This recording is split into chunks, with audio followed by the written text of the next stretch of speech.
وما أرسلنا من قبلك إلا رجالا نوحي إليهم فاسألوا أهل الذكر إن كنتم لا تعلمون. بسم الله الرحمن الرحيم. السلام عليكم ورحمة الله وبركاته. الحمد لله والصلاة والسلام على من لا نبي بعده. Ikhwatal iman, puji syukur kehadirat Allah Azza wa Jalla. Salawat beserta salam pada junjungan kita Nabi Muhammad sallallahu alaihi wasallam. Ikhwatal iman,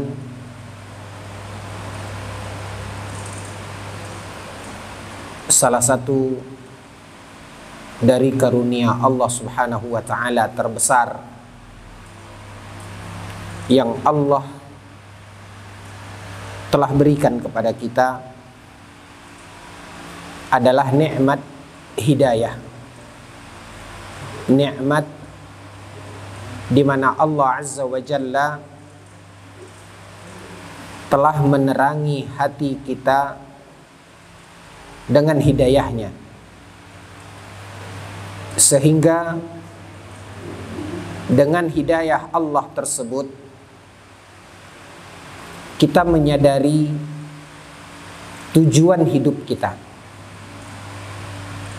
Dari awal apa yang kita simak di saat ketika kita duduk di dalam majelis, guru-guru kita menjelaskan dan menerangkan tujuan hidup kita tersebut, di mana Allah Subhanahu wa taala telah menetapkan wa ma khalaqtul jinna wal insa illa liya'budun. Allah mengatakan bahwasanya tujuan kita diciptakan oleh Allah adalah untuk ibadah. Sedikit demi sedikit pengetahuan kita bertambah. Sedikit demi sedikit keimanan yang Allah Subhanahu wa taala berikan juga semakin bertambah. Hal-hal dari tujuan hidup yang selama ini mungkin terabaikan oleh kita sebelum hidayah menyapa. Tapi dengan hidayah Allah kita mulai tahu, kita mulai belajar, kita mulai melihat kebutuhan kita akan ilmu. Namun ikhwatal iman,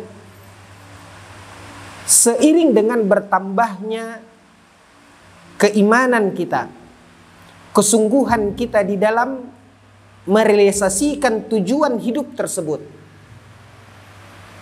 seringkali kita berhadapan dengan jebakan-jebakan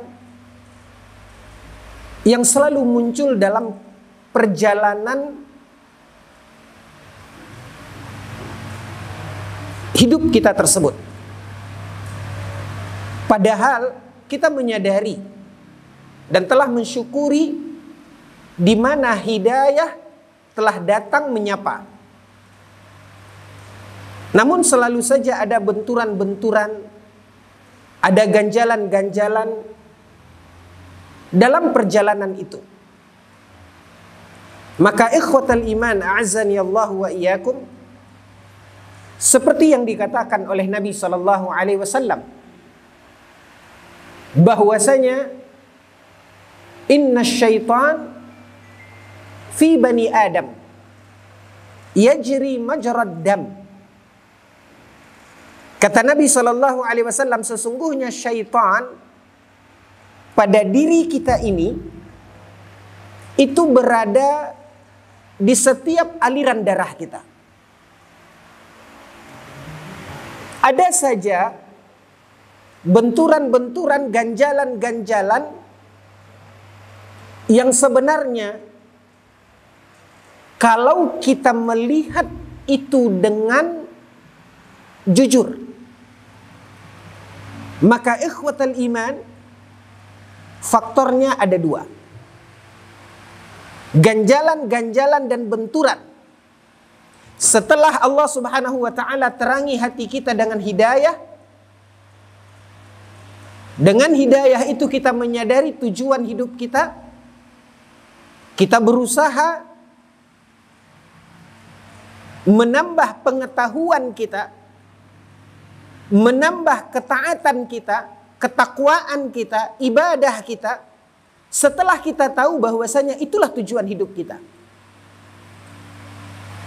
Namun apa yang dikatakan oleh Nabi SAW terhadap syaitan yang tidak akan tinggal diam dan tidak akan berpangku tangan serta tidak akan lemah untuk membuat kita tergelincir. Sebagaimana diikrarkan oleh syaitan, oleh iblis, moyang daripada syaitan ini di hadapan Allah Azza wa Jalla. Thumma la'aghwiyannahum min baini aydihim wa min khalfihim wa an aymanihim wa an syama'ilihim.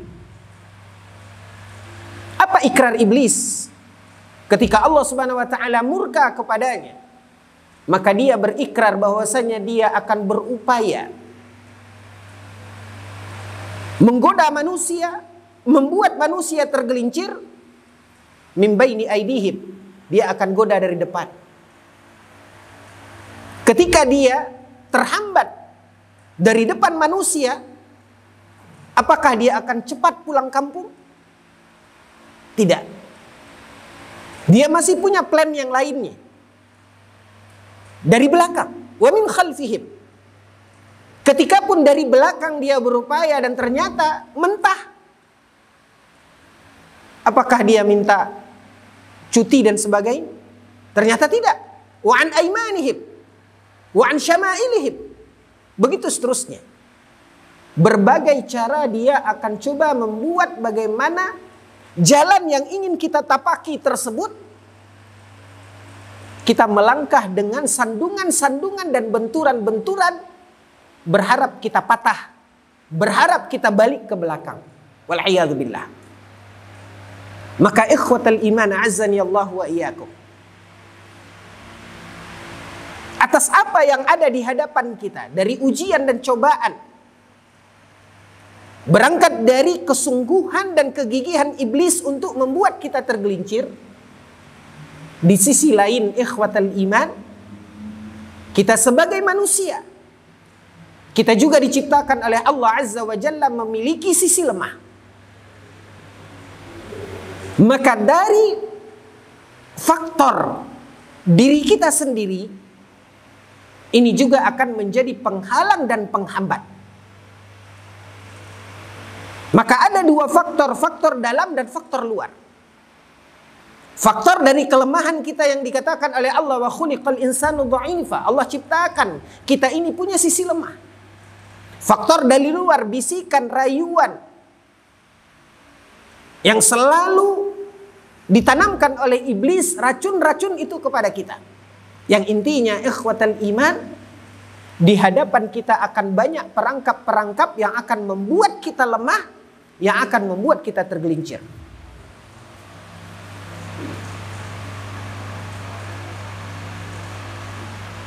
Kembali kita ingatkan, kita memulai pembicaraan setelah hidayah menyapa. Kita tidak berbicara masa lalu.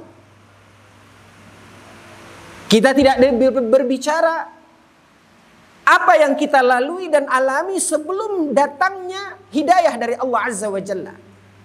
Mari kita melihat dari sisi ketika Allah telah menerangi hati kita dengan hidayahnya. Maka jangan sampai ikhwatal iman, hal itu membuat kita terlena. Sehingga seolah-olah ketika Allah telah berikan kepada kita hidayah, petunjuk, Hidayah kepada Islam sehingga kita menyadari tujuan hidup kita. Hidayah kepada sunnah sehingga Allah Subhanahu wa taala terangi jalan kita. Jangan pernah kita merasa aman dari ketergelinciran. Cukup apa yang diajarkan oleh Nabi SAW kepada kita satu rangkaian doa, ya muqallibal qulub, tsabbit qalbi ala dinik. Wahai Allah yang membolak-balikkan hati, tetapkan, teguhkan hati kami di jalanmu. Karena bagaimanapun ikhwatal iman, jangankan kita, jangankan orang-orang yang selama ini telah berjasa sehingga datangnya hidayah itu menerangi hati kita. Orang yang berada di tengah-tengah manusia terbaik pada umat ini pernah mengalami ketergelinciran. Dikisahkan di dalam sebuah riwayat yang sahih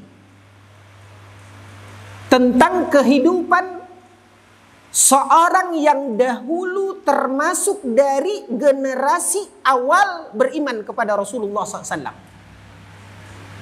Sebagaimana diceritakan di dalam sebuah riwayat dari seorang sahabat Nabi Sallallahu Alaihi Wasallam, sebuah hadis ketika Rasulullah Sallallahu Alaihi Wasallam berkumpul dengan beberapa orang sahabat, dan di antaranya sahabat yang menceritakan riwayat ini, di mana Rasulullah Sallallahu Alaihi Wasallam ketika itu bersabda, wa inna lafikum min ahlin nar. Suatu hari ketika Nabi SAW bersama para sahabatnya, Nabi yang dikatakan oleh Allah Azza wa Jalla la yantiqu anil hawa, tidak berbicara dengan hawa nafsunya, tapi apa yang diucapkan oleh Nabi SAW adalah wahyu yang telah diwahyukan kepada beliau. Ketika itu Nabi mengatakan, wa inna lafikum min ahlin nar.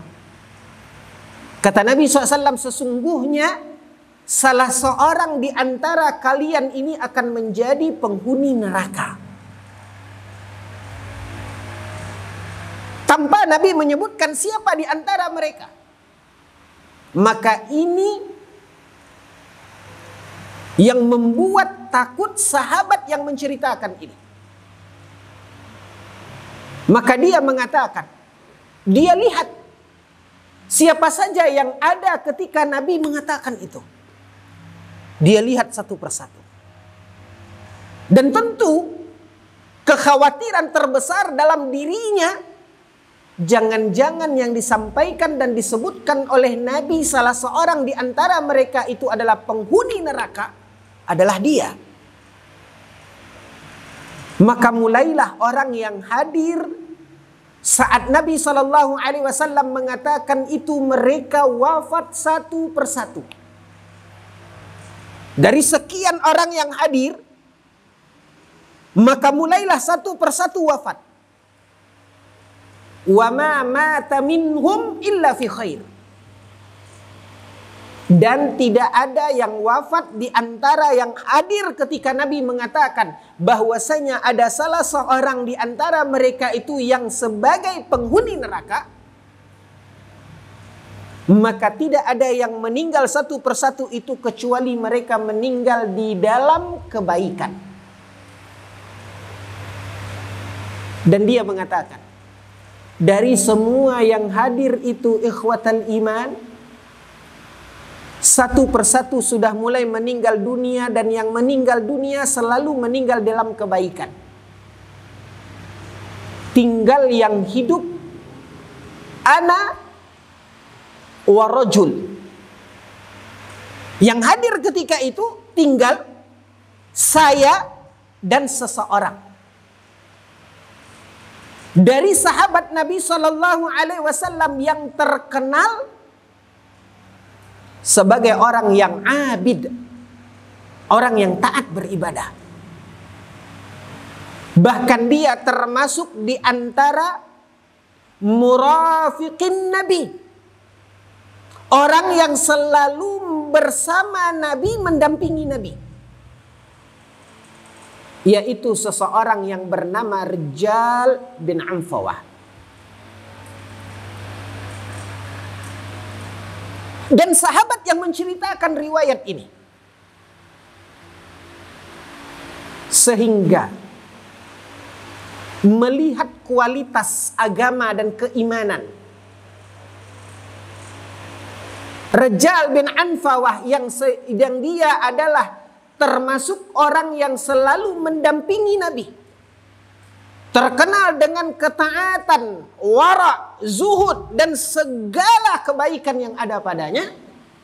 Maka sahabat yang menceritakan itu dia mengatakan, la syak, tidak diragukan lagi, mungkin akulah orang yang dimaksudkan oleh Nabi Sallallahu Alaihi Wasallam. Begitu kekhawatiran seorang sahabat akan ketergelinciran. Namun ikhwatal iman,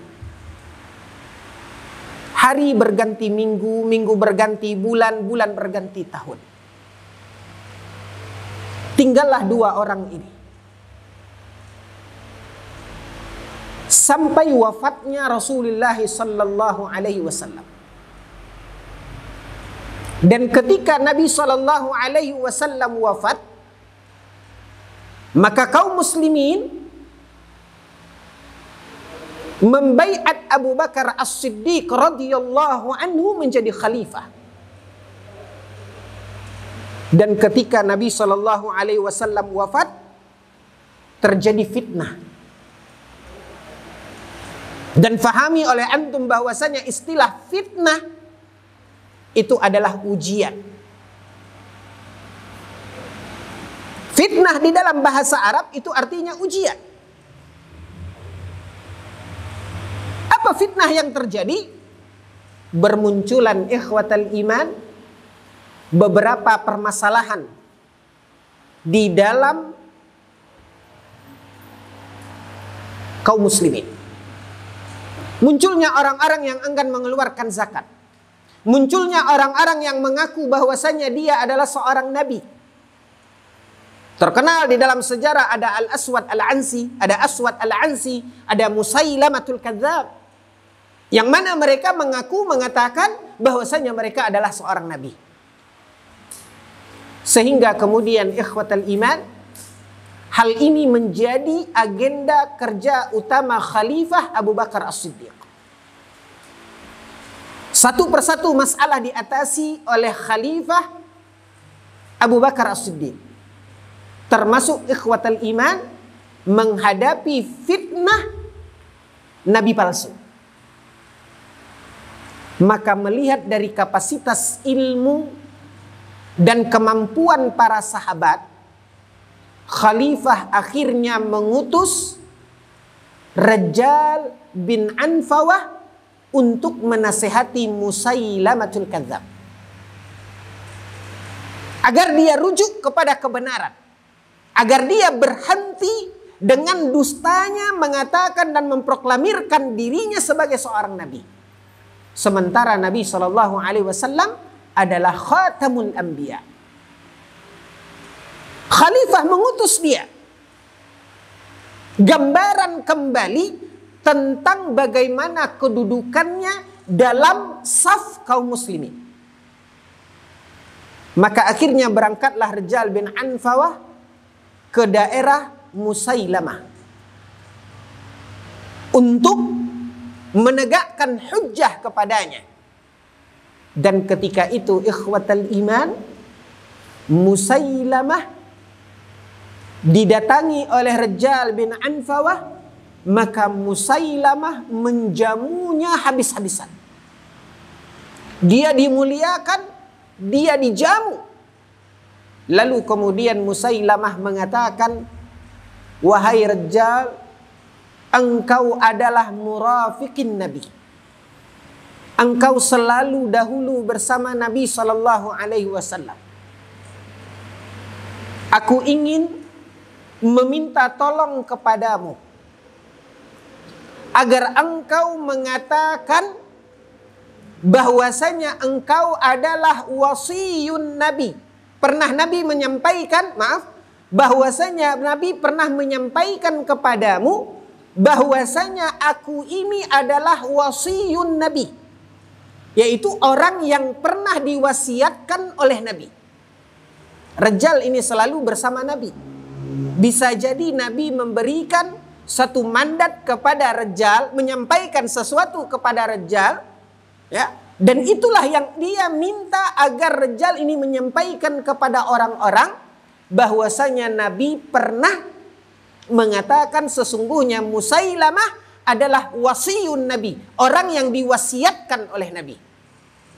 Hanya kata-kata itu, jika engkau lakukan falaka nisfu mali, maka untukmu separuh dari kekayaanku. Walhasil ikhwatal iman, termakanlah Rajjal dengan tawaran Musailamah. Maka dia mulailah beraksi, mendatangi orang-orang dan hanya mengatakan bahwasanya Nabi pernah menyampaikan kepada dia sesungguhnya Musailamah adalah wasiyun Nabi. Dan ketahuilah ikhwatal iman, efek dari ucapan Rajjal bin Anfawah jauh lebih besar dampaknya daripada pergerakan Musailamah sendiri. Sehingga akhirnya Rajjal bin Anfawah menjadi pendukung Musailamah. Padahal dahulu dia adalah orang yang selalu mendampingi Nabi Sallallahu Alaihi Wasallam dan terkenal seorang yang abid, orang yang tekun beribadah, yang mumpuni ilmunya. Terbukti dengan Abu Bakar mengutus dia untuk berdakwah kepada kaumnya Musailamah.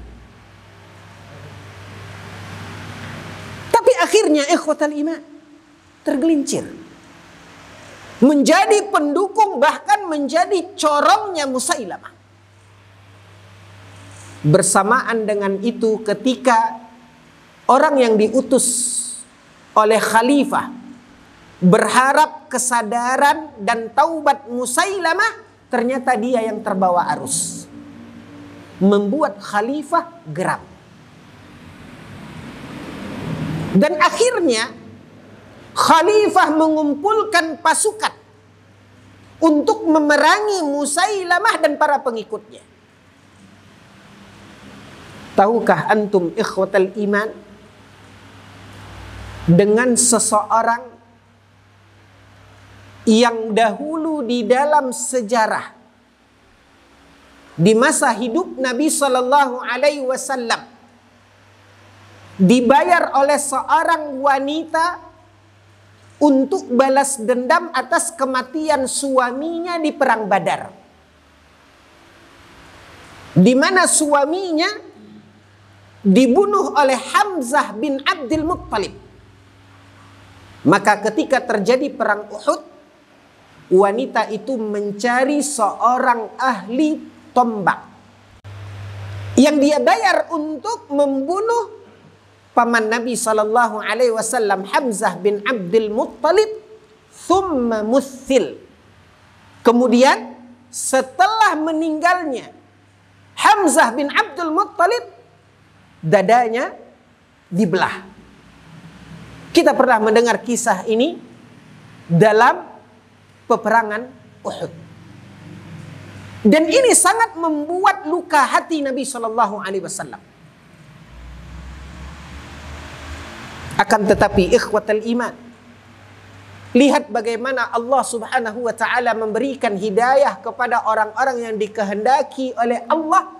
Maka lelaki yang disewa, lelaki yang membunuh Hamzah, lelaki yang membuat hati Nabi Sallallahu Alaihi Wasallam terluka, tersayat atas kematian paman yang dia hormati, paman yang dia cintai, yaitu Hamzah bin Abdul Muttalib. Akhirnya dia aslam, dia masuk Islam. Tapi sebagai seorang manusia, saking dalamnya luka Nabi Sallallahu Alaihi Wasallam, kendati pun lelaki hitam ini telah beriman, telah Islam, tapi Nabi SAW selalu buang muka dengannya. Dan sahabat Nabi, orang-orang yang beriman bersama Nabi SAW, kita tahu bagaimana penghormatan, pemuliaan, cinta mereka kepada Nabi. Beberapa kali dia berusaha ingin mendekat kepada Nabi, Nabi buang muka. Dia pun sadar itu adalah gambaran tentang begitu dalamnya luka Nabi atas apa yang telah dia perbuat dengan tangannya, telah membunuh paman Nabi SAW. Maka dia pun mengatakan, dia tidak mau membuat Nabi tidak enak. Sehingga akhirnya dia pun mengatakan kepada dirinya untuk menjauh dari Nabi SAW. Bukan karena benci kepada Nabi, tapi dia tidak mau merasa Nabi SAW setiap melihat dia, Nabi akan sedih. Dan sejak itu ikhwatal iman, dia pun berikrar untuk selalu hadir di dalam setiap peperangan dan jihad. Orang yang dahulu membunuh paman Nabi SAW. Ketika khalifah mengumpulkan pasukan untuk memerangi Musailamah dan kaumnya, termasuk dalam barisan tentara khalifah dia, sesuai dengan niat dan ikrarnya untuk senantiasa menjawab dan ikut di dalam rombongan kaum mujahidin. Maka akhirnya berangkatlah untuk memerangi Musailamah dan para pengikutnya, serta yang bersama mereka ada dahulu seorang yang selalu mendampingi Nabi SAW. Seorang yang dikatakan oleh sahabat yang menceritakan riwayat ini adalah orang yang rasanya tidak mungkin dia yang dimaksud oleh Nabi dalam ucapannya, wa inna lafikum min ahlin nar. Saking tekunnya dia di dalam ilmunya, di dalam ibadahnya, di dalam apa yang dia jalankan selama ini. Tapi ternyata di ujung menjadi pengikut Musailamah. Walhasil ikhwatal iman, terjadilah pertempuran antara pasukan khalifah dengan pasukan Musailamah. Dan akhirnya dimenangkan oleh pasukan khalifah. Dan ketika peperangan usai, dikumpulkanlah jasad-jasad jenazah yang gugur dalam pasukan Musailamah dan para syuhada dalam pasukan khalifah. Dari sekian jenazah yang dikumpulkan, ikhwatal iman, di sana terbaring 2 jenazah yang lihat bagaimana perbedaan awal dan bagaimana perbedaan akhir. Seorang yang dahulu pernah melukai hati Nabi SAW, ternyata dia di akhir perjalanannya menjadi seorang syahid, seorang yang mulia dalam pasukan khalifah, menegakkan agama Allah Azza wa Jalla, menumpas kedustaan dan kebohongan Musailamah. Sementara lihat orang yang dahulunya menjadi murafiqin Nabi, orang yang selalu mendampingi Nabi SAW, hari itu terbaring menjadi seorang yang akan bertanggung jawab atas ketergelinciran dan kekufurannya, justru menjadi pendukung Musailamah. Inilah kehidupan ikhwatal iman. Makanya Rasulullah SAW senantiasa mengajarkan kepada kita agar kita meminta kepada Allah, ya muqallibal qulub, tsabbit qalbi ala dinik. Ya Allah yang membolak-balikkan hati, tetapkan hatiku di dalam agamamu. Dan itulah yang harus kita lihat ikhwatal iman, terkhusus ketika kita sudah melihat dari garis ketika Allah telah hantarkan hidayah kepada kita. Di dalam hidup kita ini kita tidak akan pernah berada di level teraman dalam iman kita, dalam kesolehan kita. Karena sesungguhnya hati kita fi isba'aini min asabi'ir rahman yuqallibu kaifa yasha. Karena sesungguhnya hati kita berada di antara dua jemari Allah yang bisa saja Allah membolak-balikkan hati itu sesuai dengan apa yang Allah kehendaki. Makanya Allah Subhanahu wa taala, ikhwatal iman, di dalam Al-Qur'an Allah Subhanahu wa taala memerintahkan kepada kita, ya ayyuhalladzina amanu taqullaha haqqa tuqatih wa la tamutunna illa wa antum muslimun. Wahai orang-orang yang beriman, bertakwalah kepada Allah dengan takwa yang sebenarnya. Dan janganlah kalian mati kecuali dalam keadaan beriman, dalam keadaan Islam. Ikhwatal iman, emang kita bisa mengatur, menyeting kapan kita mau mati? Sehingga Allah Subhanahu wa taala mengatakan, dan janganlah kalian mati wala tamutunna illa wa antum muslimun. Kita tidak bisa setting kematian. Maksud daripada ayat ini, ikhwatal iman, kalau kita lihat dan pelajari tafsiran para ulama ketika menafsirkan ayat ini, di antaranya seperti yang dikatakan oleh para ulama ahli tafsir, hadza amrun minallahi li'ibadihil mu'minin ayyattaquhu haqqa taqwa. Ini adalah perintah dari Allah kepada hambanya yang beriman agar mereka bertakwa kepada Allah dengan takwa yang sebenarnya. Wa ayyastamirru ala dzalik, dan agar mereka selalu berada di dalam ketakwaan tersebut. Wa yathbutuna alaihi, dan mereka teguh tetap di atas jalan takwa tersebut. Wa yastaqimu ilal mamat, dan bagaimana mereka bisa lurus hingga ajal datang menjemput. Fa inna man 'asha 'ala syai'in mata 'alaihi, karena seseorang di atas apa dia hidup, maka di atas itu dia akan mati. Perintah dari Allah agar kita istiqamah hingga akhir hayat kita.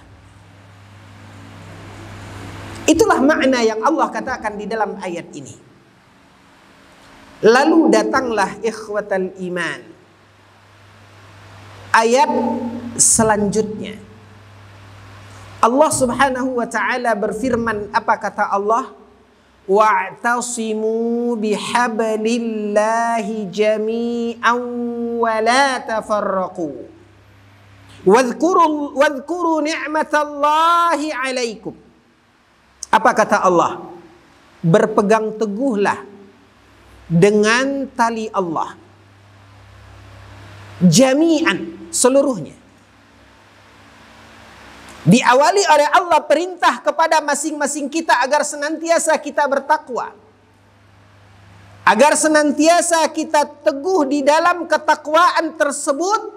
Dan jangan pernah kita bergeser sampai mati. Lalu kemudian Allah katakan, berpegang teguhlah kita semua dengan tali Allah, wala tafarraqu, dan janganlah kita berpecah belah. Apa hubungan dan kaitan dengan ayat sebelumnya, ikhwatal iman? Simak apa yang dikatakan oleh Syekh Abdurrahman As-Sa'di ketika menafsirkan ayat ini. Beliau mengatakan, thumma amarahum ta'ala bima yu'inuhum 'ala taqwa. Kata Syekh Abdurrahman As-Sa'di, kemudian setelah itu, yaitu setelah Allah perintahkan agar kaum muslimin bertakwa dengan takwa yang sebenarnya, dan agar mereka istiqamah di dalam jalan takwa tersebut sampai ajal datang menjemput, kemudian Allah memerintahkan mereka dengan sesuatu yang akan membantu mereka untuk tetap berada di dalam ketakwaan itu. Allah suruh dan Allah tunjukkan jalannya. Apa jalannya yang akan membuat kita selalu dan senantiasa berada di dalam takwa itu hingga akhir hayat kita? Yaitu al-ijtima' wal-i'tisam bidinillah. Apa langkahnya? Yaitu agar kita berpegang teguh, bersatu di atas agama Allah Azza wa Jalla. Wa kaunu da'wal mu'minina wahidah mukhtalifina ghaira mukhtalifin. Sehingga dengan itu kaum muslimin akan kokoh dan tidak berpecah belah. Inilah yang Allah Subhanahu wa taala katakan. Wa'tasimu bihablillah. Berpegang teguhlah kepada tali Allah, kepada agama Allah. Wala tafarraqu, kata Allah, dan janganlah bercerai-berai. Ikhwatal iman.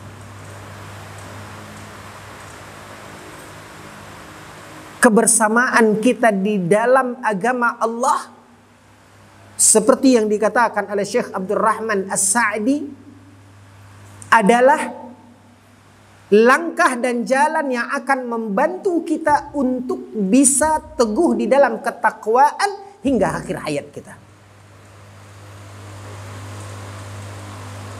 Makanya perlu kita mengingatkan poin ini dan ingin kita menggarisbawahi poin ini, ikhwatal iman.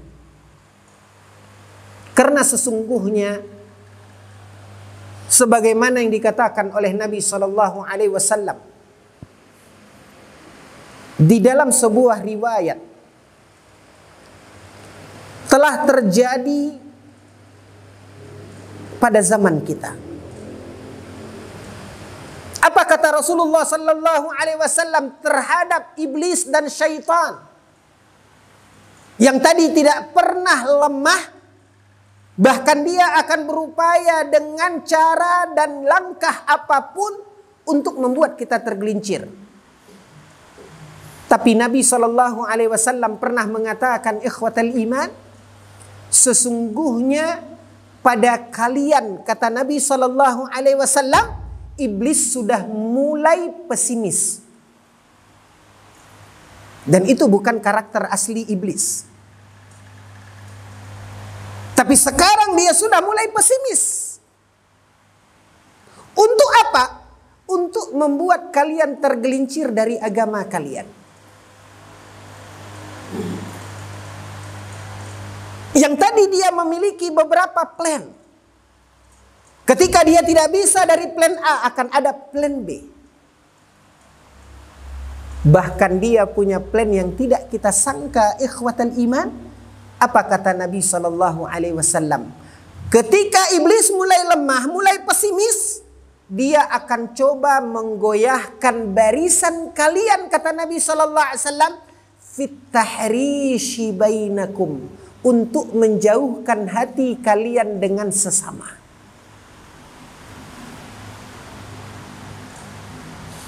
Ini yang harus selalu kita ingat, ikhwatal iman. Dari apa yang kita jalani, apa yang kita buat, bermula sejak ketika Allah telah terangi hati kita dengan hidayahnya, sehingga kita telah menyadari tujuan hidup kita, dan kita ingin melakukan apa yang menjadi kewajiban kita, sebagaimana yang telah kita pelajari dalam bab awal kajian kita, bahwasanya kewajiban kita adalah al-ilm wal amalu bih wa da'watu ilaih was sabru 'alal adza fi. Kita ingin berbuat, menjalankan kewajiban kita untuk belajar, hadirnya kita di majelis ilmu, munculnya kesadaran dalam diri kita tentang kewajiban kita untuk mengamalkan ilmu itu. Dan itulah yang membuat kita bersemangat di dalam ibadah, mempelajari apa yang diajarkan oleh Nabi SAW di dalam kaifiyah dari ibadah tersebut. Setelah itu mulai melangkah kita kepada jenjang berikutnya, pada kewajiban kita untuk memiliki andil di dalam dakwah. Dengan segala posisi kita. Apa yang kita bisa buat di dalam dakwah? Maka yang kita lakukan hingga detik ini, alhamdulillah ikhwatal iman, adalah harapan dan keinginan kita untuk menjalankan kewajiban-kewajiban kita ini. Tidak lepas daripada ilmu, mengamalkan ilmu dan dakwah. Kemudian as-sabru alal adzafi, seperti yang telah diajarkan oleh Syekh Muhammad bin Abdul Wahab dalam kitabnya kepada kita. Dari pelajaran yang diajarkan oleh guru-guru kita di bab awal. Ini yang kita lakukan. Tapi sadar atau tidak ikhwatal iman, yang perlu kita waspadai, rambu-rambu yang telah diingatkan oleh Nabi Sallallahu Alaihi Wasallam. Selalu saja ada perangkap iblis untuk membuat kita sengsara, untuk membuat kita celaka.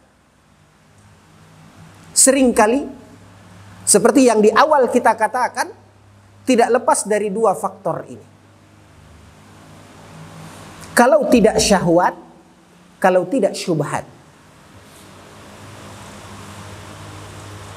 Dan seringnya iblis memasukkan racun-racun ini pada apa yang dikatakan oleh Nabi Sallallahu Alaihi Wasallam, yaitu fit tahrish bainakum. Menjauhkan hati kita dengan kawan. Munculnya permusuhan, pertikaian di antara kita. Ini plan di antara sekian banyak plan yang dimiliki oleh iblis untuk membuat kita tergelincir. Padahal ikhwatal iman, apa yang kita lakukan? Selalu kita ingin berbuat, kalau tidak untuk kewajiban kita belajar, menuntut ilmu, apa yang kita buat kalau bukan dari sisi kewajiban kita mengamalkan ilmu, atau kita berbuat dalam menjalankan kewajiban kita untuk mendakwahkan ilmu, kan itu kewajiban kita. Al-ilm wal amalu bih wa da'watu ilaih wa sabru 'ala al-adza fi. Seringkali ikhwatal iman, kita terjebak dalam perangkap-perangkap iblis ini.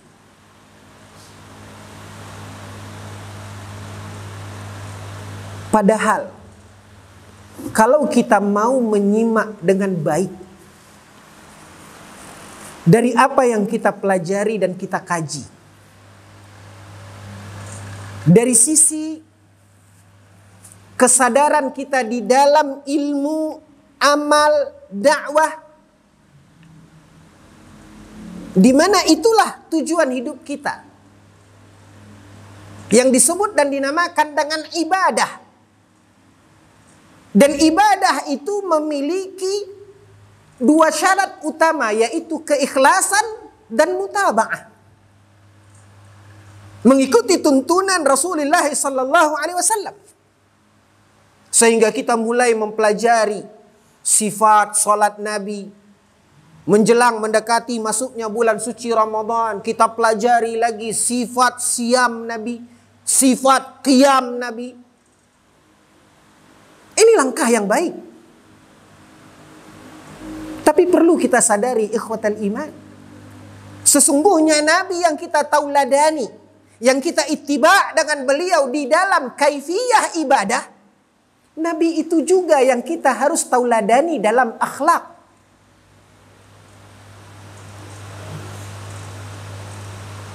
Makanya ikhwatal iman azani Allah wa iyyakum, hati-hati kita dengan perangkap-perangkap iblis.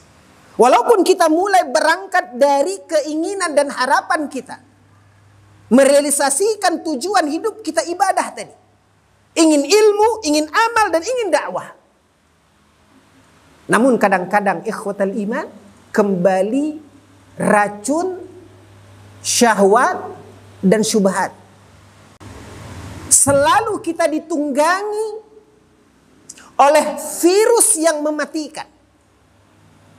Masih seringnya kita di dalam perjalanan kita tersebut, padahal kita berangkat ingin mewujudkan perintah Allah agar kita bertakwa. Dengan ilmu, dengan amal, dengan dakwah, dengan sabar. Tapi kita tidak pernah lepaskan virus yang bercokol di hati kita. Virus di mana ikhwatal iman masih adanya di dalam hati kita hubbur riasah.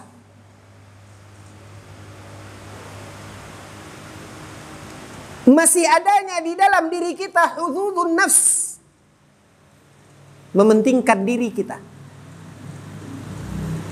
Masih adanya di dalam diri kita hubbur riasah. Suka untuk di posisi memimpin. Padahal yang kita lakukan ini adalah ibadah. Ilmu, amal, dakwah. Tapi seolah-olah akan menjadi ajang perebutan jabatan, posisi. Atau wal'iyadu billah ikhwatal iman, masih adanya virus di dalam diri kita, hubbus syuhrah. Ingin kita tersohor. Ingin kita yang tampil. Ikhwatal iman.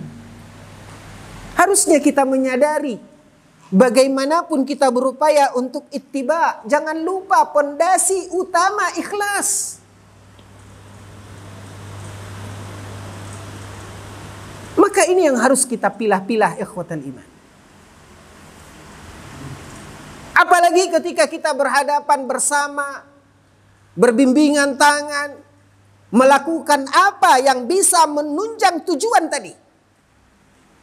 Mulailah dibungkus ikhwatal iman, harapan keinginan kita dalam ilmu, amal, dakwah tadi.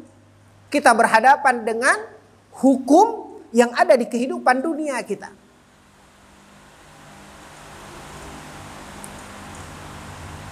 Yang menjadi persyaratan yang mungkin berkaitan dengan legalitas kehidupan dunia kita. Mulai di situ bermunculan yang namanya yayasan, mulai bermunculan di situ yang namanya komunitas dan yang lainnya. Padahal ikhwatal iman, lihat apa yang Allah Subhanahu wa taala perintahkan di awal. Ketika Allah Subhanahu wa taala mengatakan wa'tasimu bihablillahi jami'an wa la tafarraqu. Allah suruh kita untuk berpegang dengan agama Allah. Bahwasanya tujuan yang kita lakukan itu dalam ilmu, dalam amal, dalam dakwah, apa yang kita kembangkan, apa yang kita ilmui, apa yang kita pelajari, apa yang kita amalkan, dan apa yang kita dakwahkan. Yang kita pelajari dan kita amalkan dan kita dakwahkan adalah agama Allah. Walaupun kadang-kadang kita terhukum dengan persyaratan dan hukum manusia. Atas nama legalitas, atas nama kelompok dan sebagainya, ikhwatal iman.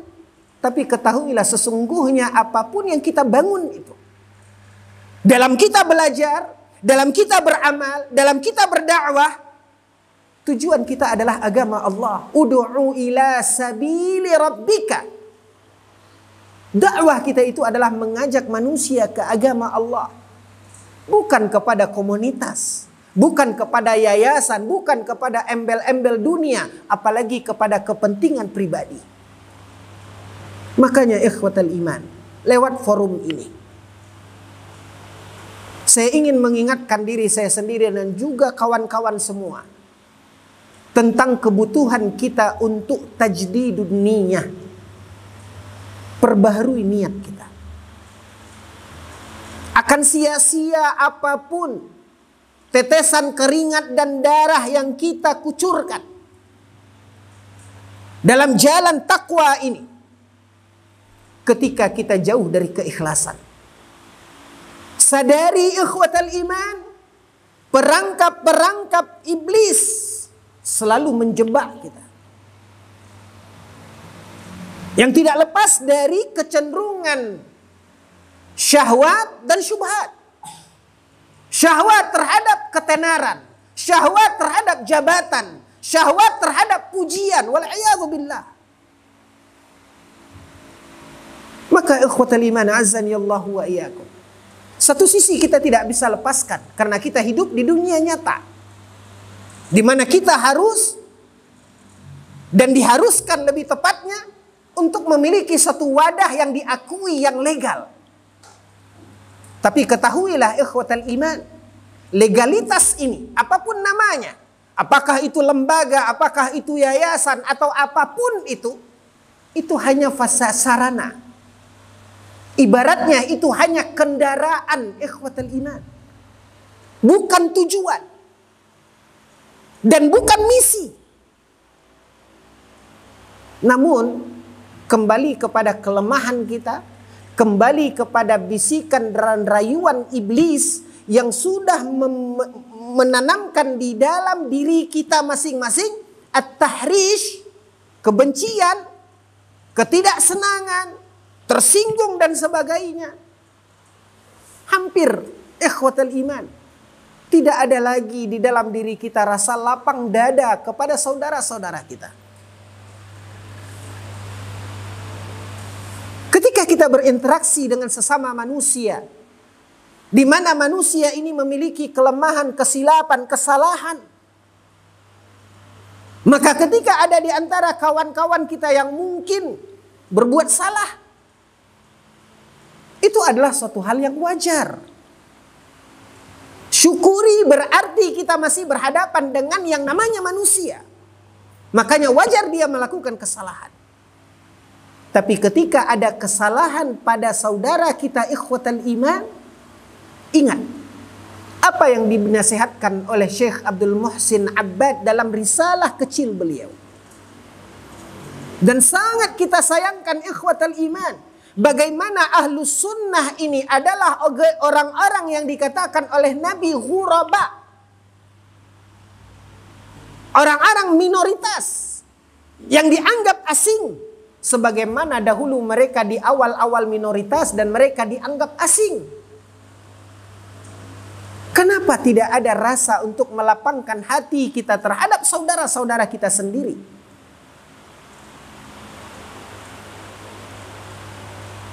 Tidak ada apa yang dinasihatkan oleh Syekh Abdul Muhsin Abbad, rifqan ahli sunnah.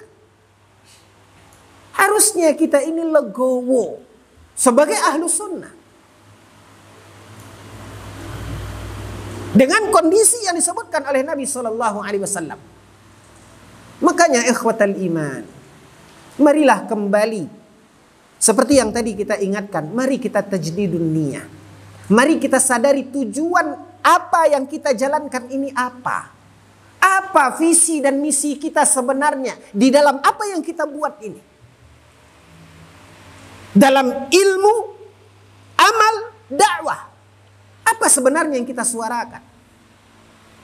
Dan terlalu kita sekarang ini menuhankan komunitas, menuhankan yayasan. Padahal agama kita tidak mengajarkan demikian. Padahal Allah Subhanahu wa taala telah menyuruh kita apa yang kita lakukan itu. Agar kita berdakwah, agar kita berjalan untuk apa? Untuk agama Allah. Makanya ikhwatal iman azani Allah wa iyyakum, salah satu poin utama seperti yang diperintahkan oleh Allah Subhanahu wa taala di dalam ayat yang menjadi pokok bahasan kita. Mari kita kembali kepada agama Allah. Wa'tasimu bihablillahi jami'an wa la tafarraqu. Dan jangan kita berpecah belah.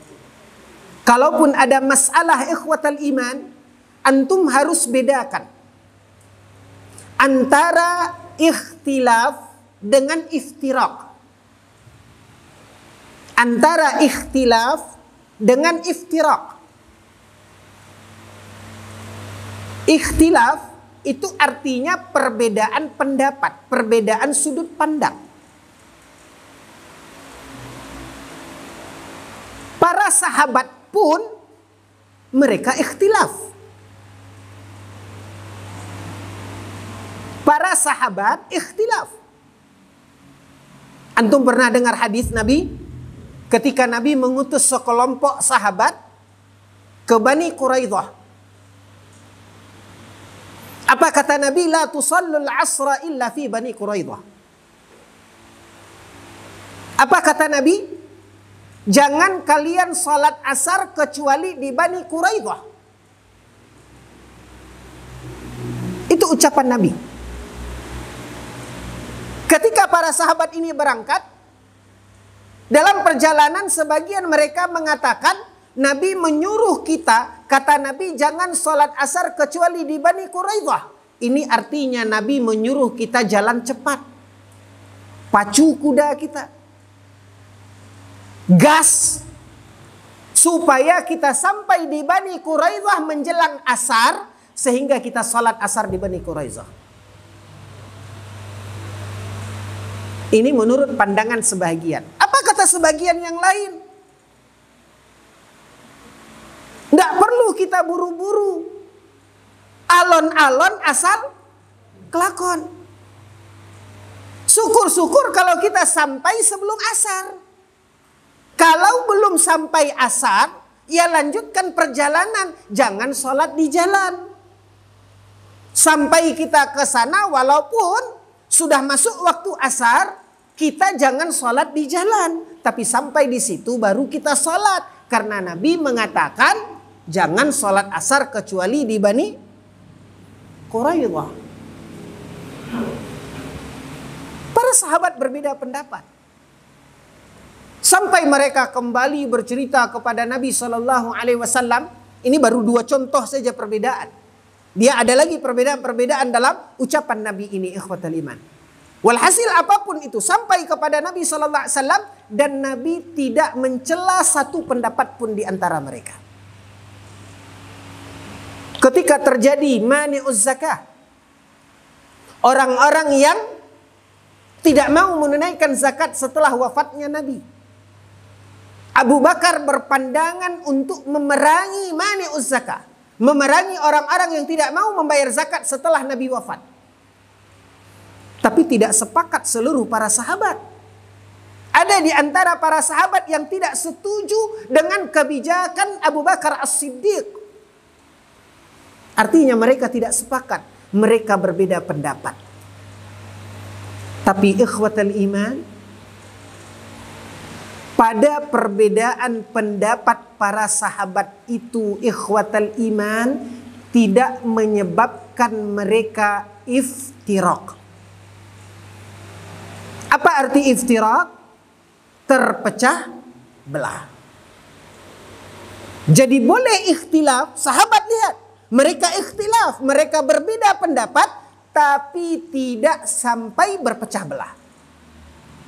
Bedakan antara ikhtilaf dengan iftiraq. Turun lagi kita ke generasi yang lain setelah para sahabat. Generasi a'immah, generasi para imam. Kalau antum berkesempatan ikhwatal iman, silahkan lihat rujuk buku tafsir. Di antaranya tafsir Imam Ibnu Katsir rahimahullah. Lembaran-lembaran pertama dalam tafsir surat Al-Fatihah. Ketika Imam Ibnu Katsir menguraikan dan mengenengahkan permasalahan perbedaan pendapat para imam dalam membaca bismillah di salat jahriyah, di salat yang dibaca keras. Berbeda pendapat para imam dalam membaca bismillah terkhususnya di salat jahriyah. Apakah bismillah dibaca jahar atau dibaca sir? Bahkan ada yang berpendapat di antara 4 imam yang mereka mengatakan tidak baca bismillah. Diurai oleh Imam Ibnu Katsir masing-masing pendapat para imam tersebut. Berbeda pendapat Imam Abu Hanifah, berbeda pendapat Imam Malik, berbeda pendapat Imam Asy-Syafi'i, dan berbeda pendapat Imam Hambali. Jadi masalah jahar dan sir bismillah ini bukan perbedaan antara Muhammadiyah dengan NU. A'immatul madzahib, imam madhab, berbeda pendapat dalam bismillah ini dibaca jahar atau dibaca sir. Kita tidak mengupas permasalahan ilmu dalam perbedaan pandangan ini. Tapi lihat apa yang dikatakan oleh Imam Ibnu Katsir. Setelah beliau memaparkan pendapat masing-masing imam beserta alasan dan dalil masing-masing imam. Apa kata Imam Ibnu Katsir? Ikhwatal iman, silahkan lihat tafsir Imam Ibnu Katsir. Imam Ibnu Katsir mengatakan, bagaimanapun mereka berbeda pendapat dalam bacaan bismillah, apakah dibaca sir atau dibaca jahar, mereka berbeda pendapat. Masing-masing punya alasan dan dalil. Ketahuilah, kata Imam Ibnu Katsir, walaupun mereka berbeda pendapat, mereka tidak iftirak, mereka tidak berpecah, tapi mereka tetap dalam satu kesepakatan. Apa kesepakatan mereka? Kesepakatan mereka, dan ini konsensus imam mazhab ini, sebagaimana disebutkan oleh Imam Ibnu Katsir, mereka sepakat bahwasanya mau dibaca jahar, mau dibaca sir, mau tidak dibaca, menurut pendapat salah satu imam madhab, mereka sepakat bahwasanya sholat tetap sah, apakah dibaca jahar atau dibaca sir. Mereka tidak berpecah. Makanya ikhwatal iman, perbedaan pendapat di kalangan kita itu sesuatu yang wajar terjadi. Sebagaimana para sahabat juga berbeda pendapat, para imam juga berbeda pendapat. Tapi apa bedanya perbedaan pendapat di kalangan kita dengan perbedaan pendapat di kalangan sahabat dan para imam? Mereka dahulu berbeda pendapat, mereka menjaga adab dalam berbeda pendapat. Mereka ikhtilaf dan mereka menjaga adab di dalam ikhtilaf. Tapi di zaman kita ikhtilaf, tapi tidak mau tahu tentang adabul khilaf. Khilafnya kita ikuti, adabnya tidak. Sehingga tidak bisa dihindari, akhirnya setiap ikhtilaf berujung kepada apa? Iftirak. Maka ikhwatal iman, tolong kita bijak di dalam melihat ini. Ketika ada pandangan sebagian kawan-kawan dalam apa yang kita geluti, saya yakin kita semua berangkat dari kesadaran untuk mewujudkan tujuan hidup kita.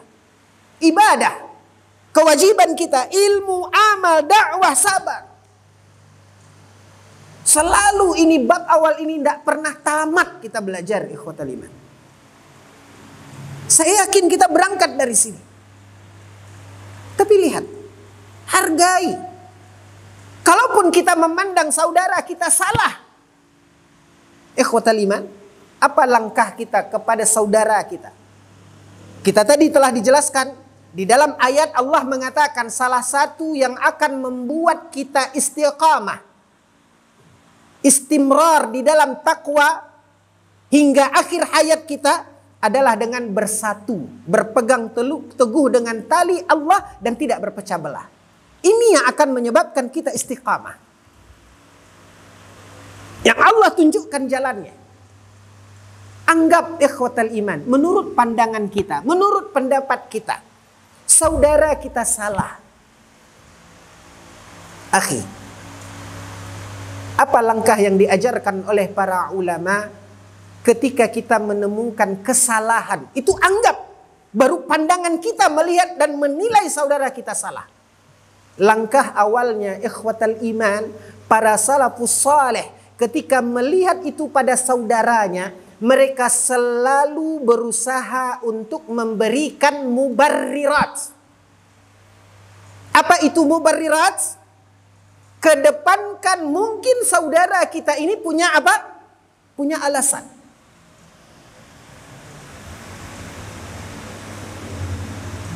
Akhi, ini harus selalu kita tanamkan. Kalau dalam contoh ringan, ikhwatal iman, saya berikan contoh ringan. Misalnya, kita tahu ada saudara kita sering duduk bersama kita dalam kajian.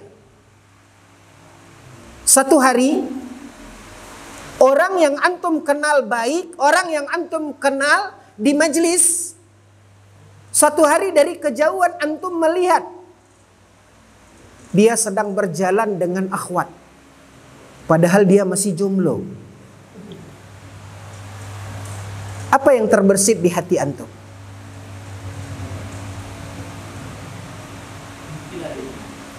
Itu mubarirat.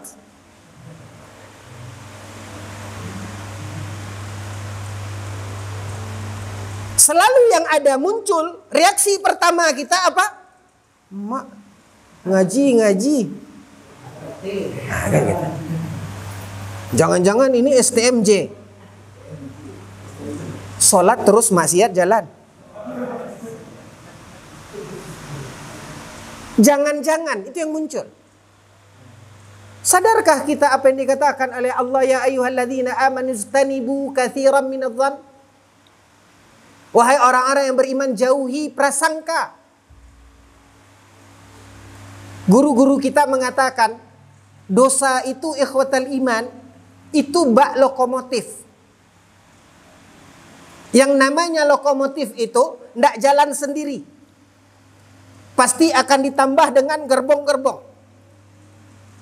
Bermula dari prasangka, zon. Kalau antum perturutkan ini baru lokomotif. Gerbong pertama, apa dia?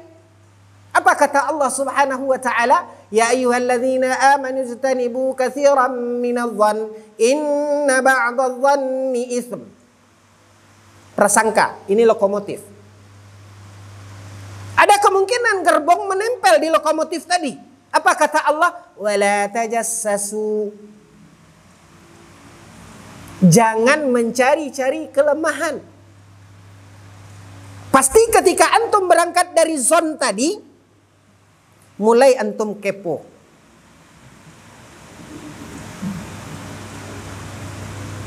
Antum akan kepo. Awal dengan kepo tingkat rendah. Hati-hati. Dia akan naik level itu. Kepo itu menjadi kemal. Kepo maksimal.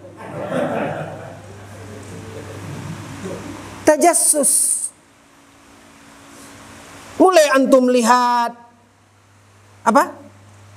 Statusnya. Mulai antum lihat. Saya tidak tahu lah istilah-istilah apa ini. Sehingga antum lihat siapa ya. Gitu. Cukup satu gerbang? Belum. Apa kata Allah berikutnya? Bermula dari lokomotifnya zon. Mulai setelah itu tajassus. Antum cari tahu.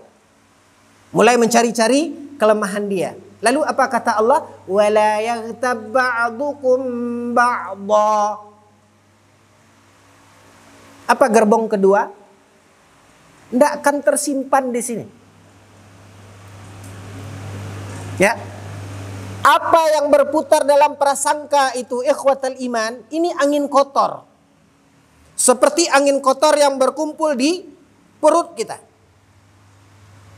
Kalau antum biarkan dia berputar dengan tajassus tadi, dia akan menyesak ingin keluar itu. Akhirnya jadi ghibah. Akhi, antum tahu enggak? Enggak. Astagfirullah, ana sebenarnya enggak mau ghibah. Ana sebenarnya tidak mau cerita ke orang, akhi, tapi karena antum tidak orang, biarlah, kan gitu. Jadi ghibah. Maka hati-hati ikhwatal iman. Harusnya kita sebagai seorang mukmin, ketika muncul reaksi pertama prasangka tadi, berikan dulu saudara kita ini mubarirat. Dia mungkin punya alasan. Selalu saya sampaikan ini ikhwatal iman, ketika kita berikan contoh ini, mungkin kita berikan mubarirat, alasan kawan tadi. Oh ndak mungkin lah, masa dia pacaran, masa dia jalan sama cewek. Ya, dia kan sudah ngaji. Saya tahu kok dia, kan gitu. Tapi pikir-pikir siapa ya? Nah, kan gitu. Oh mungkin mubariratnya apa? Oh mungkin adiknya, kan gitu. Amankah antum sampai enggak, setan akan congkel terus. Tapi kalau bilang adiknya dia hitam, kok yang perempuan itu putih? Enggak mungkin lah adiknya. Dia gemuk, kok itu langsing? Gitu. Akan ada celah. Inilah setan ikhwatal iman. Ini antum harus sadari. Makanya kedepankan, mungkin saudara kita punya alasan. Jangan semua langsung kita pandang, kita lihat itu dengan pandangan sesuatu yang negatif. Ya. Ada lagi, ini saya lihat perkembangan perjalanan dakwah hampir rata-rata di setiap daerah. Fenomena berlomba-lomba mengibarkan bendera wadah, yayasan. Seolah-olah seperti itu. Ya. Dulu yayasan ini, terus muncul lagi yayasan ini. Apa pandangan antum terhadap itu?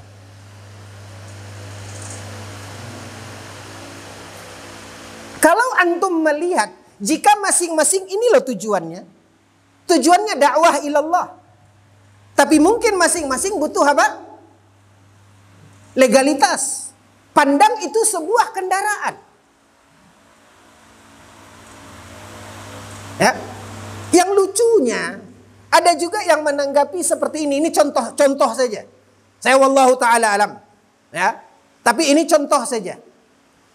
Yang anehnya, ketika muncul ini, justru ada pihak-pihak yang tidak mau ikut dalam, seolah-olah dia memandang ini perpecahan. Lihat itu. Kenapa antum harus pandang itu iftirak? Bisa saja itu hanya apa? Itu hanya ikhtilaf. Itu yang ingin saya ingatkan tadi. Artinya ini salah satu mubarrirat yang antum harus berikan. Ada di beberapa daerah, ya, justru terjadi itu. Itu kan jadi persaingan. Ini buat ini buat ini. Ya akhi, bukankah hidup itu persaingan? Selama kita bersaing, apa kata Allah?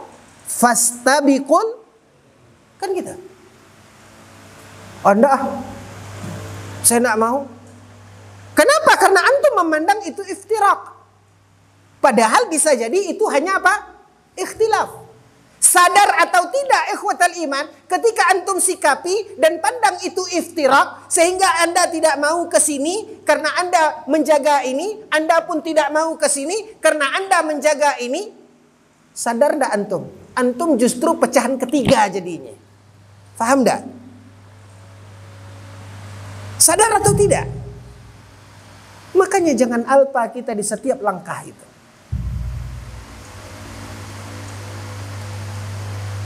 Makanya ikhwatal iman azan ya Allah wa iyyakum. Sadari kembali kita tajdidun niyah.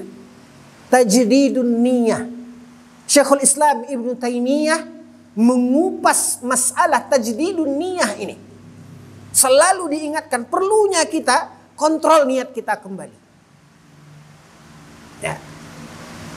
Lalu lihat apa sendi-sendi yang akan merusak dan menggoyahkan bangunan kita.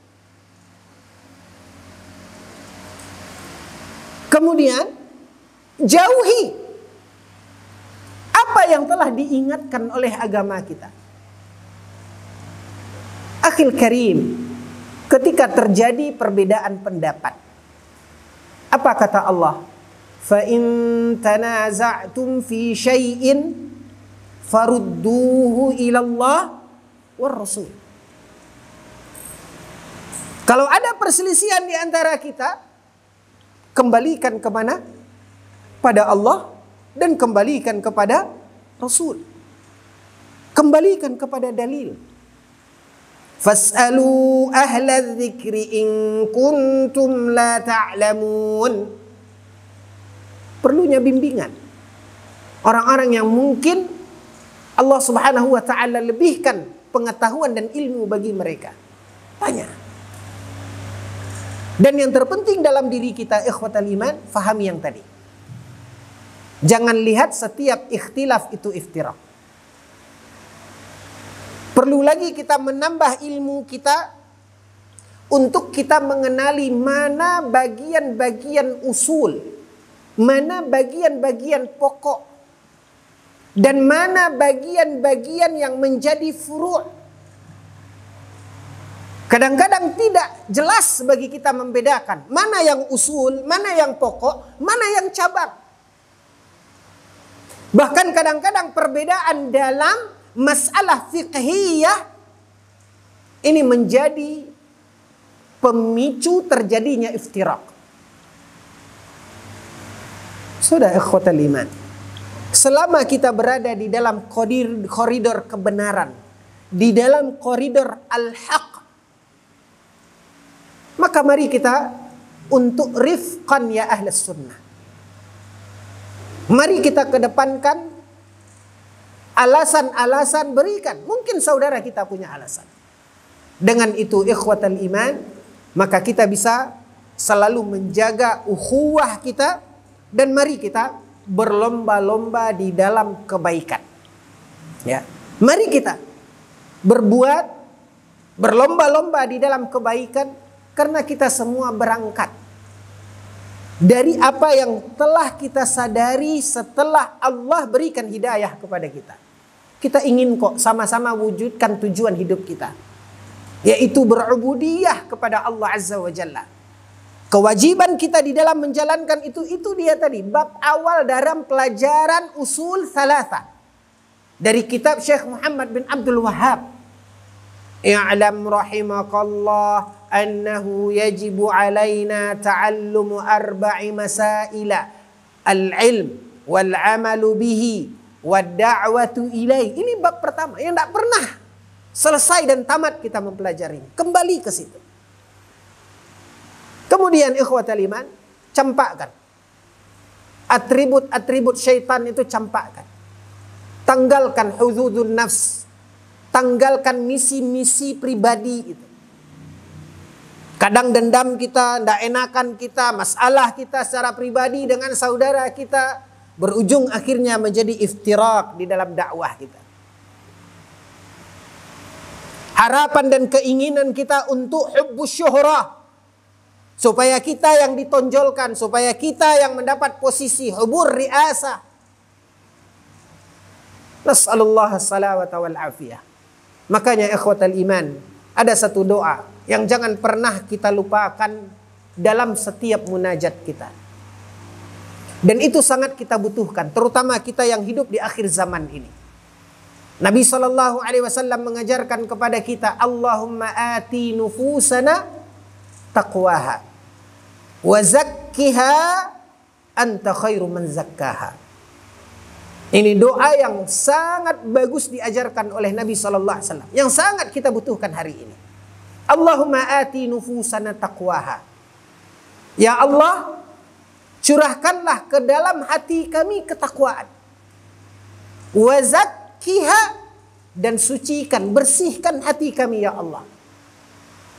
Wa anta khairu man zakkaha, karena engkau adalah yang maha terbaik dalam mensucikan hati ini.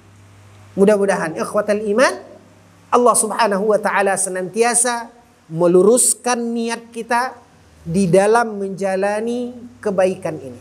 Dengan harapan ikhwatal iman, mudah-mudahan kebersamaan kita di dunia ini tetap terjaga dan utuh, agar kita nanti bisa bersama di dalam surga Allah Azza wa Jalla.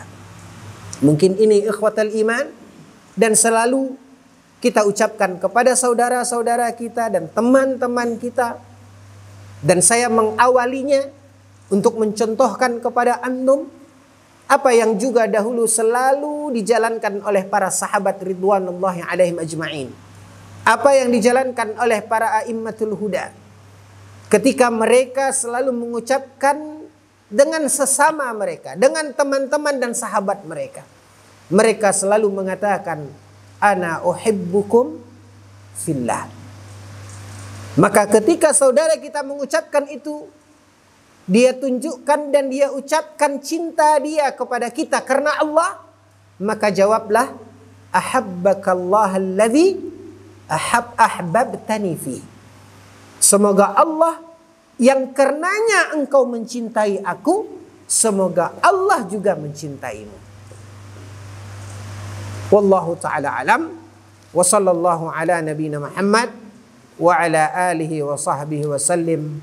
Walhamdulillahi rabbil alamin. Mungkin ada 1-2 poin yang ingin kita diskusikan, silahkan. Kalau ada, silahkan Pak.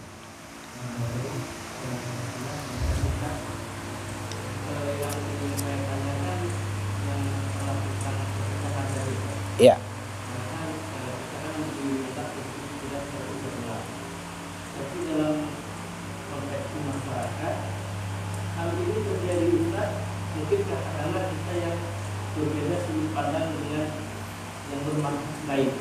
Oke. Mungkin sebagai contoh orang yang ada keinginan bukan ya. Oke. Jadi mau nggak mau kesannya pecah kan? Ya. Apakah pada kelompok-kelompok seperti ini kita juga memberikan uzur yang seperti yang kita katakan tadi? Baik. Baik.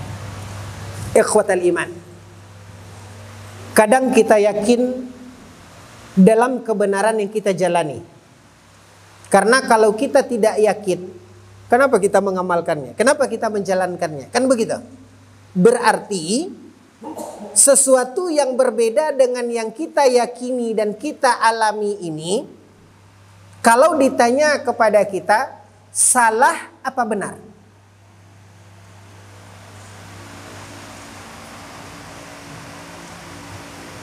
Belum nyambung. Contoh, dalam contoh yang Bapak sebut tadi. Kita melihat dan antum meyakini contoh dalam masalah perbedaan kita dengan orang yang berbeda, kelompok yang berbeda manhaj dengan kita. Anggap dalam permasalahan A tadi, masalah T tadi. Ya, antum yakini itu tidak ada sunnahnya. Yakin tidak antum itu? Yakin, karena itu yang antum jalani, kan begitu?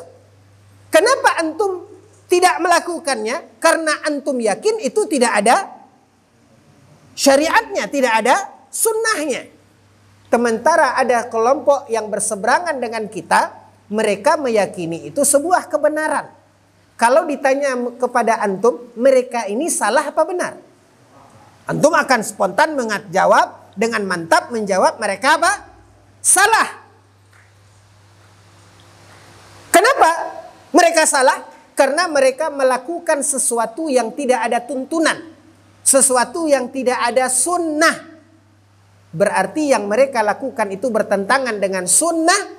Dan apapun yang bertentangan dengan sunnah itu namanya, jangan ragu antum, yakin antum itu sesuatu yang bertentangan dengan sunnah, yang tidak ada dasarnya di dalam sunnah, berarti itu sesuatu yang muhdats. Wa kullu muhdatsatin bid'ah. Jangan antum ragu, akhi. Kita harus yakin. Sampai di situ antum harus tegar, tegas. Kenapa antum mengatakan itu muhdats? Karena tidak ada dalilnya.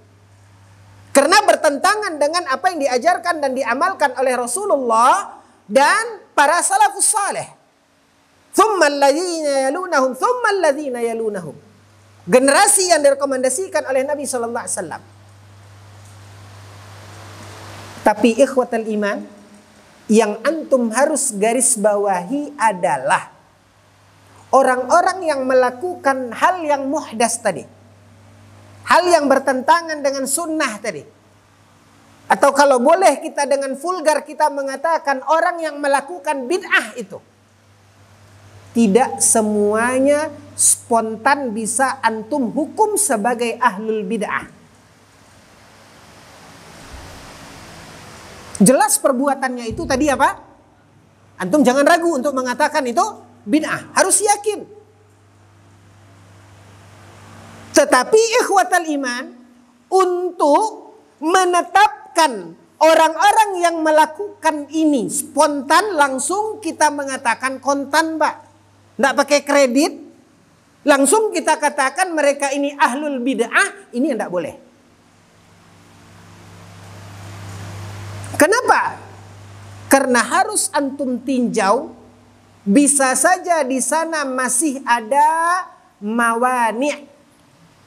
Masih ada penghalang untuk menghukum pelakunya itu sebagai ahlul bid'ah. Kenapa?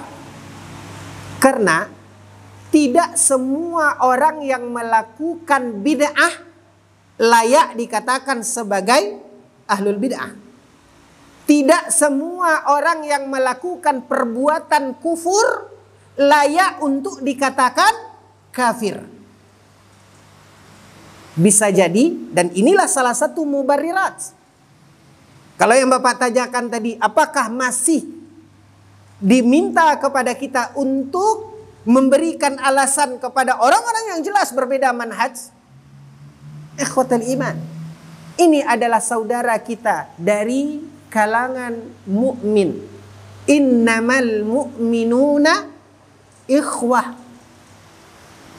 Antum harus ingat ayat ini. Sampai detik ini ayat ini tidak berubah. Innamal mu'minuna. Walaupun apapun yang mereka lakukan, walaupun ibadah mereka itu bertentangan dengan sunnah, atau ingin antum istilahkan dengan bid'ah, apakah bid'ah yang mereka kerjakan ini mukaffirah, menyebabkan mereka keluar dari iman sehingga dihukum kafir? Belum tentu. Bahkan untuk menghukumnya sebagai ahli bid'ah, itu di sana ada syurut wa mawani', ada syarat-syarat, dan mungkin masih ada penghalang. Karena tidak semua orang melakukan perbuatan kufur bisa dihukum kafir. Antum dengar hadis yang disebut oleh Nabi SAW terkait seseorang dalam perjalanan yang bekalnya dia ikat di punggung kudanya. Lalu kemudian dia beristirahat di panas gurun. Lalu kemudian tertidur dia dalam istirahatnya tersebut. Begitu dia terbangun, kuda yang dia letakkan semua bekalnya dalam perjalanan itu hilang. Hilir mudik dia mencari, dia arungi luasnya padang pasir mencari kudanya, tidak bertemu. Sampai akhirnya dia kelelahan, mulai putus asa, dia tidak bisa mendapatkan kudanya, tertidur dia lagi. Begitu dia terlelap dalam tidurnya, tiba-tiba dia terbangun dan kuda yang dia cari itu ada di hadapannya. Masih lengkap dengan kebutuhan bekal dia di dalam perjalanan itu. Melonjak dia kegirangan, saking gembiranya dia memuji Allah. Dan dia mengatakan perbuatan kufur lebih parah dari kufurnya Fir'aun. Kalau Fir'aun mengatakan ana rabbukumul a'la, Fir'aun mengatakan aku adalah Rabb kalian yang paling tinggi. Orang ini lebih kufur perkataannya dari Fir'aun. Apa dia katakan? Allahumma anta abdi wa ana rabbuk. Ya Allah, engkau adalah hambaku dan aku adalah Tuhanmu. Lihat. Tapi apakah dia dihukum kafir? Tidak. Karena inzilaqul lisan, keseleo lidahnya. Saking gembiranya dia, keseleo lidahnya. Ini yang diceritakan oleh Nabi SAW di dalam hadis. Akhirnya dia tidak dihukum kafir. Ma'fuun anhu, dia diberi uzur. Makanya ikhwatal iman, kita tidak mengingkari syariat bagaimana menyikapi ahlul bid'ah. Bagaimana para salafus saleh keras terhadap ahlul bid'ah. Tapi permasalahannya ikhwatal iman, kalau kita ingin menyikapi seseorang seperti itu, pertanyaannya yang harus kita pastikan adalah, benarkah orang yang kita sikapi itu layak untuk dihukum sebagai ahlul bid'ah? Makanya baca ikhwatal iman kitab Syekh Ibrahim Ar-Ruhaili, Mauqif Ahli Sunnah wal Jamaah min Ahli Ahwa wal Bid'ah. Walaupun tadi kita berbicara dalam tema pembahasan kita terkait di kalangan kita yang satu arah, satu manhaj. Bahkan ikhwatal iman termasuk juga di kalangan orang yang berseberangan manhaj dengan kita. Dengan amaliyah dan keyakinan yang ada pada mereka, di mana mereka ini adalah salah. Amal yang mereka lakukan ini tidak ada sunnah. Amal yang mereka lakukan ini bid'ah. Di sini kontan, Pak. Karena jelas tidak ada dalil. Tapi ketika kita melangkah kepada memposisikan orang yang melakukan itu sebagai ahli bid'ah, di sana ada syurut wa mawani'. Maka disinilah tetap kita melemparkan alasan-alasan tadi. Bisa jadi itu karena syubhat. Bisa jadi itulah yang dia tampung, yang masuk ke kepalanya dari dulu sampai sekarang. Nah ini dia beberapa alasan yang mungkin menjadi mawani', menjadi penghalang sehingga dia tidak layak, tidak bisa kita langsung cap sebagai ahlul bid'ah yang kemudian kita sikapi sebagaimana para salafus saleh menyikapi ahlul bid'ah. Ini kepada orang yang berbeda manhaj ikhwatal iman. Apalagi kepada kawan-kawan yang kita kenal, di mana kita adalah orang yang seiring sejalan dalam manhaj ini. Kembali ikhwatal iman, kita memohon meminta kepada Allah, mudah-mudahan Allah Subhanahu wa taala tuntun kita tetap berada di jalannya hingga akhir hayat kita.